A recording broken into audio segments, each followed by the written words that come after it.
ജീവിതത്തിൽ ഒരു സെക്കൻഡ് എന്ന് പറയുന്നത് വളരെ നിസ്സാരമായൊരു സമയമായിട്ടാണ് നമുക്ക് അനുഭവപ്പെടാറുള്ളത്.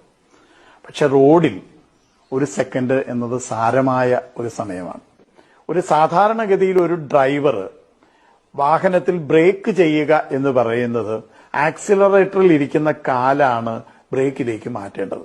ഇങ്ങനെ ആക്സിലറേറ്റർ അല്ലെങ്കിൽ വേഗത കൂടുന്നിടത്തിരിക്കുന്ന കാല് വേഗത കുറയുന്ന ബ്രേക്കിലേക്ക് മാറാൻ ഏറ്റവും കുറഞ്ഞത് 0.7 സെക്കൻഡ് മുതൽ 2 സെക്കൻഡ് വരെ സമയമെടുക്കുന്നു എന്നാണ് കണക്കാക്കപ്പെട്ടിട്ടുള്ളത്.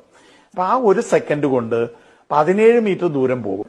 അതേപോലെ ഒരു കാൽനടക്കാരനായ ഞാൻ തിരിച്ചറിയേണ്ട മറ്റൊരു പ്രധാനപ്പെട്ട ഒരു കാര്യമാണ് ഒരു ഡ്രൈവറുടെയും കാലേ ബ്രേക്ക് ഇല്ല എന്നുള്ളത്. എല്ലാ ഡ്രൈവറുടെയും കാല് ഇരിക്കുന്നത് ആക്സിലറേറ്ററിലാണെന്നും ഈ ആക്സിലറേറ്ററിൽ നിന്ന് ബ്രേക്കിലേക്ക് മാറാൻ 1 സെക്കൻഡ് സമയം വേണമെന്നും ആ 1 സെക്കൻഡ് കൊണ്ട് 17 മീറ്റർ ദൂരം ഈ വാഹനം പോകുമെന്നും ആ 17 മീറ്റർ ദൂരത്തിനുള്ളിലാണ് ഞാൻ റോഡ് മുറിച്ച് കിടക്കുന്നതെങ്കിൽ എന്നെ 60 കിലോമീറ്റർ വേഗതയിൽ തന്നെ വാഹനം ഇടിക്കുമെന്നും ഉള്ള തിരിച്ചറിവാണ് ഒരു സെക്കൻഡിനെ വലിയൊരു സമയമാക്കി മാറ്റുന്നത്.